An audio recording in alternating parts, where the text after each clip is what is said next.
जय हिंद बच्चों। जैसा कि आप लोगों को हमने बताया था कि हमारे आरआरएम एग्जाम मेंटोर चैनल पर हमने फ्री ऑफ कॉस्ट में एक नया इनिशिएटिव लिया है, जिसमें हम 9 से लेकर के 12 तक की प्रत्येक सब्जेक्ट को बखूबी शानदार टीचरों के माध्यम से कंप्लीट कराएंगे। उसी क्रम में हमारे साथ आज गौतम सर जुड़े, जिन्होंने पहले मैथ के सिलेबस को समझाया, 10th क्लास के मैथ के सिलेबस को, और साथ ही में उन्होंने फर्स्ट चैप्टर स्टार्ट भी करा दिया है। रियल नंबर्स नाम का एक चैप्टर होता है स्कूल में, वो उन्होंने पढ़ाया भी है, जैसा कि आप लोग विजिट कर सकते हैं यूट्यूब चैनल पर। इसी क्रम में चलते हुए मैं दिनकर गोयल आप लोगों के सामने समक्ष एक नए प्लेटफॉर्म पर नए तरीके से 10th का सिलेबस समझाने जा रहा हूं, जिसमें समय के साथ साथ पूरे सिलेबस को भी कंप्लीट कराएंगे। उम्मीद करते हैं कि आप हमारी टीम्स को हमको बेहतरीन प्यार देंगे और हम भी अपने डेडिकेशन के साथ में, हार्ड वर्क के साथ में आपकी चीज़ों को आसान बनाने की कोशिश करेंगे। चलिए बिना टाइम वेस्ट किए अपनी चीज़ों को आगे बढ़ाते हैं, सिलेबस को समझते हैं, यूपी बोर्ड के एग्जाम के पैटर्न को समझते हैं। 10th में किस प्रकार का पैटर्न रहता है, क्या करना होता है, क्या स्ट्रेटजी रहेगी, क्या माइंडसेट रहना चाहिए हमारा, जिससे चीज़ों को और भी आसान कर सकें हम लोग। ठीक है, सबसे पहले समझेंगे हम लोग यूपी बोर्ड का जो 10th क्लास का सिलेबस हिंदी का।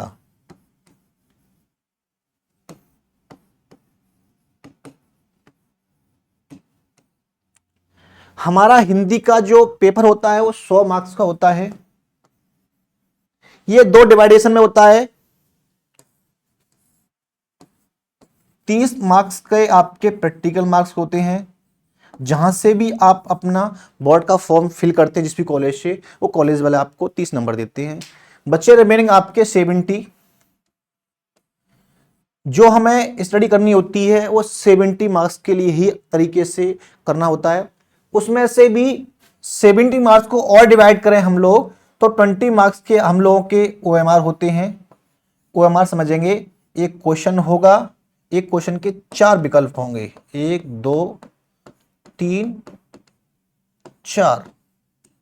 इन चारों में से कोई एक OMR, एक ऑप्शन ठीक होगा, वो ठीक जो भी होगा उसको OMR में फिल करना है। रिमेनिंग बचा 50 मार्क्स का। ये हमारा वर्णनात्मक होता है, सब्जेक्टिव होता है, अर्थात हमें लिखना होता है पेन कॉपी से। जब चीजें लर्न होंगी तभी लिख पाएंगे, चीजें आसानी से आपने समझी होंगी तभी आप लोग कर पाएंगे। ये पूरा पैटर्न है हमारे मार्क्स का। एग्जाम हमारा 3.25 घंटे का होता है। 15 मिनट आप लोगों की फॉर्मेलिटीज के लिए मिलती हैं। किस टाइप की फॉर्मेलिटीज? कॉपी पे भरना, साइन करना, टीचर्स की के चेक करवाना, पेपर को चेक करना, कॉपी चेक करना, फटी नहीं है, पेपर थोड़ी ठीक ठाक है कि नहीं है। उस प्रकार से 15 मिनट आप लोगों के लिए रीडिंग टाइप की सब कुछ मैनेज करने के लिए मिलता है। 3 घंटे के अंदर में आप लोगों को ये 70 मार्क्स का एग्जाम करना होता है। ये तो हमारे यूपी बोर्ड के एग्जाम का पैटर्न है। अब समझते हैं हमारी सब्जेक्ट हिंदी में कितने खंड हैं, किस प्रकार से क्वेश्चन रहने वाले हैं, OMR में कौन कौन से क्वेश्चन पूछे जाएंगे, किस किस टॉपिक से पूछे जाएंगे, और वहीं 50 मार्क्स में क्या पूछा जाएगा, वो समझते हैं आगे। हमारी हिंदी में 3 खंड हैं। बर्बली 3 टॉपिक्स में हमारी हिंदी डिवाइडेड है। एक होती है गद्य, दूसरी पद्य, तीसरी होती है संस्कृत। संस्कृत में भी 2 चीज होती हैं, वैसे ही गद्य और पद्य। अगली होती है व्याकरण।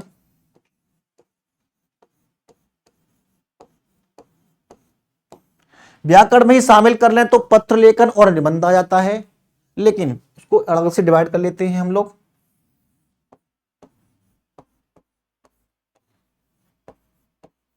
पत्र लेखन और निबंध।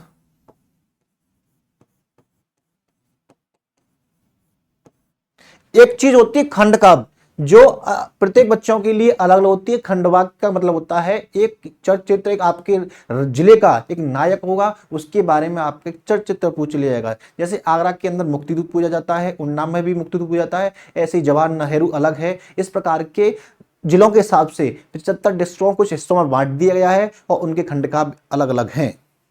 ठीक है बच्चों, अगला क्वेश्चन है आपका खंड काव्य।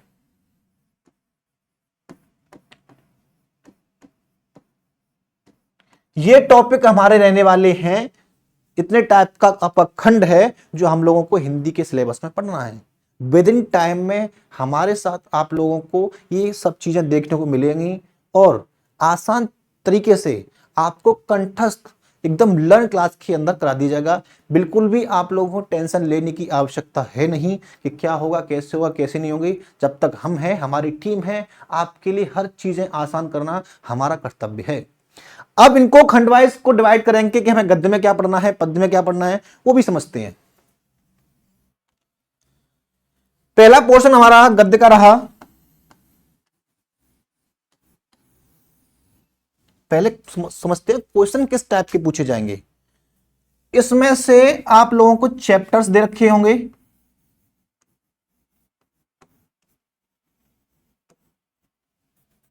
जैसे मित्रता,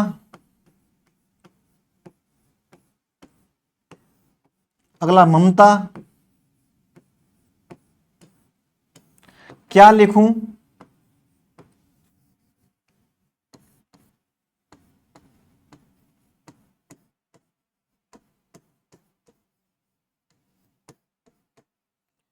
ये चैप्टर्स हो गए, जिसमें से आप लोगों को दो टाइप के क्वेश्चंस बनेंगे, टू टाइप के क्वेश्चन रहेंगे आपके में। क्या रहेगा क्वेश्चंस में, एक तो आपसे एक पैसेज दे रखा होगा ऐसे करके आपके चैप्टर से, मान लो ये आपका मित्रता चैप्टर है, इसमें से बीच में से कहीं से भी 4-5 लाइन उठा के दे देगा और आपसे पूछ लेगा कि इसका संदर्भ सहित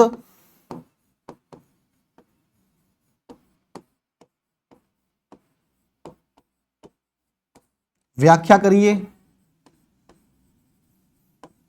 या एक संदर्भ दे देगा, टाइटल, जैसे इंग्लिश में टाइटल भी बोलते हैं या रेफरेंस भी बोलते हैं। ये पूछ लेगा ये चैप्टर ये पंक्तियां किस चैप्टर से ली गई हैं। तो जब आपने चैप्टर्स पढ़ेंगे, हम आपको पढ़ाएंगे, तो आप लोगों को पता होगा कि मान लो ये 4 पंक्तियां मित्रता नामक चैप्टर से ली गई हैं, तो ये हमारा टाइटल हो गया। टाइटल में एक चीज और पूछता है कि इसके लेखक कौन है, लेखक कौन है। तो आप लोग जब चैप्टर्स पढ़ेंगे तो लेखक के नाम भी याद करने पड़ेंगे आप लोगों को, है ना। सिर्फ और सिर्फ गद्य में आप लोगों को दो चीजें याद रखनी है, एक चैप्टर्स के नाम, दूसरे चैप्टर्स के लेखकों के नाम, और तीसरा उनका जीवन परिचय। क्या? जीवन परिचय। लेखक प्लस जीवन परिचय।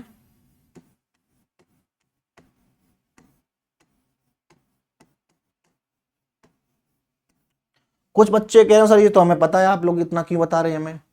आपकी जानकारी के लिए बता दूं, कुछ लोगों को ये नहीं पता होता है कि एग्जाम में पूछा क्या जाना है, क्या पढ़ना है। इसीलिए हमने पहले डिसाइड किया है कि बच्चों को पहले सिलेबस कंप्लीट कर समझाएंगे ठीक से, उसके बाद चैप्टर वाइज चैप्टर तरीके से जो बच्चों के लिए सबसे आसान होगा वो चीजें आगे कराएंगे, और क्रम से धीरे धीरे बोर्ड के एग्जाम तक आप लोगों का पूरा सिलेबस कंप्लीट करा देंगे। इसीलिए थोड़ा सा ये इनिशिएटिव लिया है सिलेबस का, कि आपको पता तो रहना चाहिए हमें पढ़ने से पहले क्या पढ़ना क्या है। सिलेबस ही मालूम नहीं होगा तो आपको कराते जाएं क्या फायदा निकलता है। आपके अंदर भी क्लेरिफिकेशन रहेगा ना कि हमें इतना कुछ पढ़ना है। समझ रहे हो आप लोग? तो वही चीज है। अब हमें गद्य का ये समझ में आ गया कि इतना कुछ करना है हमें। गद्य में से चैप्टर्स के नाम, चैप्टर्स के लेखक के नाम, दो टाइप के क्वेश्चन पूछे जाएंगे, ध्यान से समझोगे। एक तो आपका ये पैसेज दिया होगा जिसमें से संदर्भ सहित व्याख्या पूछ लेगा, या एक क्वेश्चन पूछ लेगा उसी में से, पैसेज में से। आसान है, कुछ भी लर्न नहीं करना है, सिर्फ लर्न करना है चैप्टर का नाम, लेखक का नाम और उनका जीवन परिचय।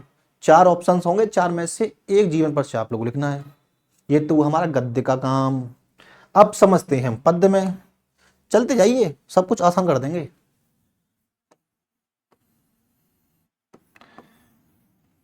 पद्य में भी वही 2 टाइप के क्वेश्चन पूछे जाएंगे।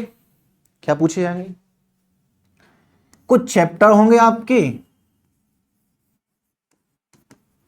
जैसे जैसे सूरदास के पद, ये आपका फर्स्ट चैप्टर। वैसे इसमें से दो ही क्वेश्चन पूछे जाने हैं, मैं बार बार कह रहा हूं, गद्य और पद्य सिमिलर है, दो ही टाइप के क्वेश्चन पूछे जाने हैं। पहला क्वेश्चन रहेगा सूरदास का जीवन परिचय,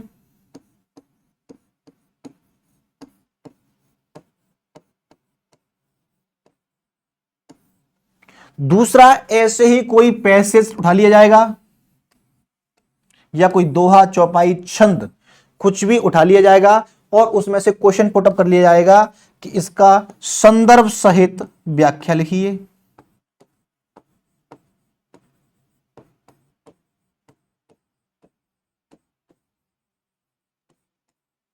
दो ही क्वेश्चन पूछे जाने पद में से भी, एक तो जीवन परिचय, दूसरा संदर्भ सहित व्याख्या। आई बात समझ में? आई बात समझ में यहां तक? अब चलते हैं हम संस्कृत में।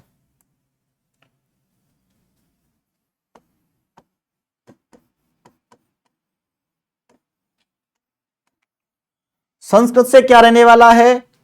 वो सेम कुछ चैप्टर्स होंगे आपके,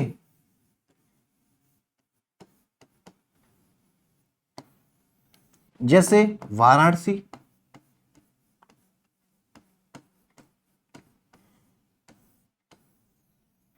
यहां कोई भी लेखक नहीं होता है ना कवि होता है, सिर्फ और सिर्फ हमें चैप्टर्स का नाम याद रखना है। क्वेश्चंस क्या बनेंगे वो समझ लीजिए। दो टाइप के क्वेश्चन बनने हैं इसमें से भी। इस चैप्टर से शॉर्ट क्वेश्चन बनेंगे जिन्हें लघुत्तरी क्वेश्चन बोलते हैं। शॉर्ट क्वेश्चन एग्जाम में ऑप्शन दे रखे होंगे, 3 क्वेश्चन दे रखे होंगे, 3 में से 2 के आंसर लिखने हैं आप लोगों को शॉर्ट क्वेश्चंस में। शॉर्ट वही दूसरा पैटर्न, ऐसे ही एक पैसेज दे रखा होगा या चौपाई दे रखी होगी, अथवा में मान लो कोई श्लोक दे रखा होगा, चौपाई तो पद्य में होती है, श्लोक दे रखा होगा,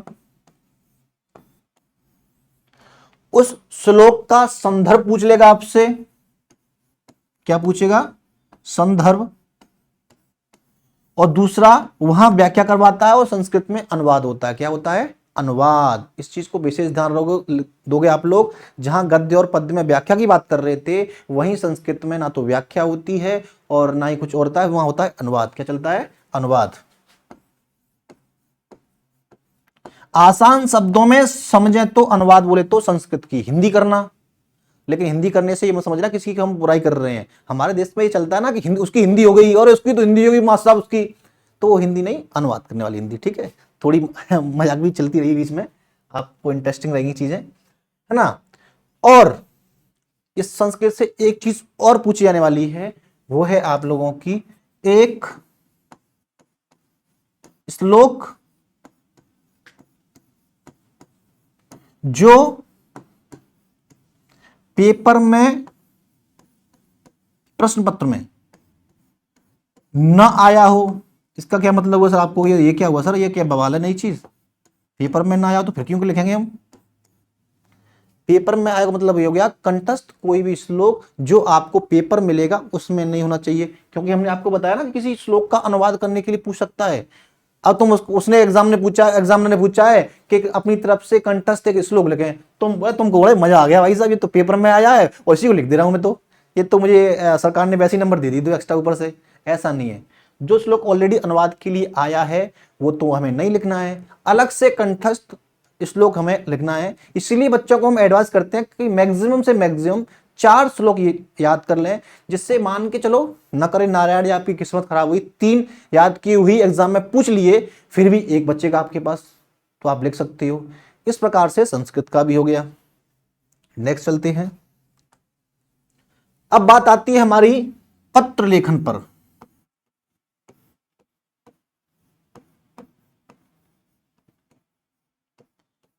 पत्र लेखन में क्या लिखना होता है? जैसे कि हमें कोई लोन लेना है या ऋण लेना है, हमें दुकान खोलनी है, उसके लिए ऋण के लिए बैंक में किस प्रकार से लोन लें, इस टाइप की हो सकता है।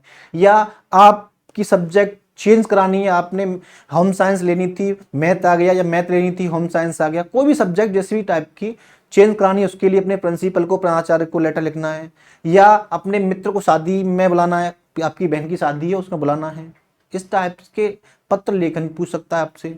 अगला टॉपिक है निबंध।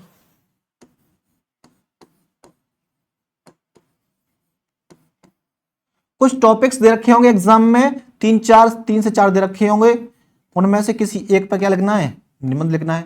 उसमें वर्डिंग सी होती है कि इतने वर्डों की लिमिट में आपको लिखना है, ज्यादा लिख लोगे, मैं तो आपसे एडवाइस दूंगा कि पूरा यूपी बोर्ड का एग्जाम लिखने का एग्जाम है, भले ही आप हाई स्कूल में पढ़ते हो या इंटर में हो, 12th में हो, जिस प्रकार से आप जितना लिखोगे उसी टाइप के आपके नंबर मिलते हैं। ये तो हमारे यूपी बोर्ड की खासियत है, क्योंकि कॉपी चेक वगैरह में ड्यूटी लगती है तो हम देखते हैं टीचर ठीक से चेक भी नहीं करते, सिर्फ ये देखते हैं कि बच्चे ने लिखा कितना है। तो हमें अच्छा लिखना है, बेहतरीन लिखना है और मैक्सिमम से मैक्सिमम लिखना है। अच्छा, अब आते हैं हम लोग, एक खंड काव्य और बचा हमारा, उसको भी समझते हैं।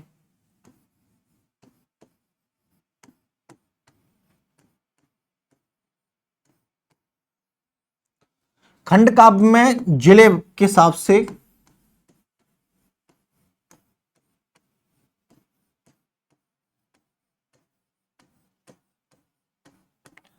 आप लोगों को चरित्र चित्रण लिखने हैं, चरित्र चित्रण।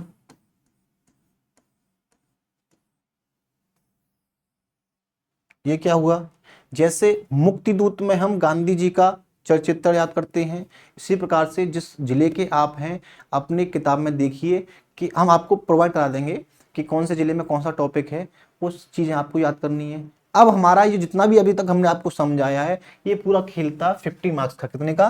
50 मार्क्स का। कितने का था? 50 मार्क्स का। अभी लेकिन फिलहाल 20 नंबर की ओमार भी बचे हुए हैं, वो भी हमें कंप्लीट करने हैं। 20 क्वेश्चंस में क्या पूछे जाने वाला है वो आगे समझते हैं। जैसे हमने बताया था पहला टॉपिक गद्य, गद्य के साहित्य पूछ लेता है इसमें से कि ये रचना किसकी है, इस युग के लेखक कौन से युग के लेखक हैं, आदिकाल का टाइम क्या क्या है, भक्ति काल का टाइम क्या था, आधुनिक काल का टाइम क्या है। इस प्रकार से गद्य के साहित्य से 5 विकल्प बनेंगे आप लोगों के, 5 नंबर के। ऐसे ही पद्य से, पद्य का साहित्य पूछ लेगा, इस कवि ने कौन सी रचना रची है, सूरदास के पद, ये किसका पद है। इस टाइप से 5 क्वेश्चंस रहेंगे। जब कराएंगे तो आप लोगों के सामने चीजें क्लियर होंगी। बस ऑफिशियली रूप से आप लोगों को सिलेबस समझाने के लिए आए हैं, इसलिए शॉर्ट में समझा रहे हैं। फिर आपके व्याकरण वाला पोर्शन रहा। व्याकरण में 2 ऑप्शन होते हैं, काव्य के सौंदर्य तत्व, काव्य सौंदर्य के तत्व,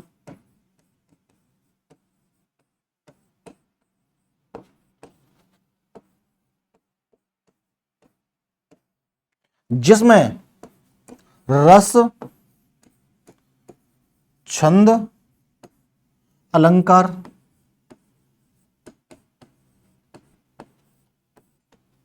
दूसरा है आपका काव्य सौंदर्य के तत्व हो गए, और आपकी होगी वोकेब। वोकेब में क्या पूछा जाएगा? पर्यायवाची,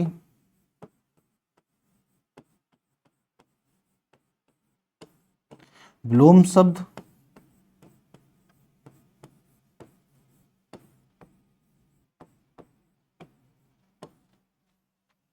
विलोम शब्द हो गए, आपके तत्सम और तत्व हो गए।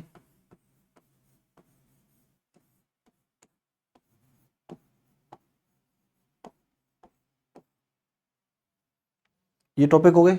फिर आपकी संस्कृत की व्याकरण पूछी जाएगी। भाई संस्कृत भी तो हमारा टॉपिक वैसे है, उसकी भी तो व्याकरण होती है ना, लेकिन ज्यादा डिफरेंस नहीं होता है। जैसे समास पूछ लेता है, उसमें से पद पूछ लेता है, विकारी अविकारी पद पूछ लेता है, तो वो चीजें। तो संस्कृत व्याकरण,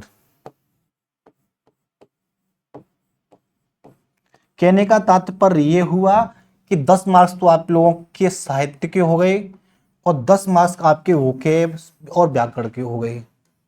यहां से आप लोगों के टोटल 20 ओएमआर बनने होंगे। 20 ओएमआर में 10 तो आपके साहित्य के हो गए, जिनमें आपसे रचना वाले क्वेश्चन पूछे जाते हैं, और 20 आपके व्याकरण और विलोम शब्द, छंद, अलंकार, समास, ये सब पद पूछ ले जाते हैं। इन सब चीजों से 20 क्वेश्चन आप लोगों के निर्माण होने हैं, और विद इन समय के साथ में हमें ये पूरा सिलेबस कंप्लीट करना है। समझाते समझाते बहुत टाइम हो गया। आप लोग सोच रहे हो सर इतना बड़ा सिलेबस, हाई स्कूल में पढ़ रहे हैं, छोटे छोटे बच्चे हैं, हम कैसे कवरेज कर पाएंगे।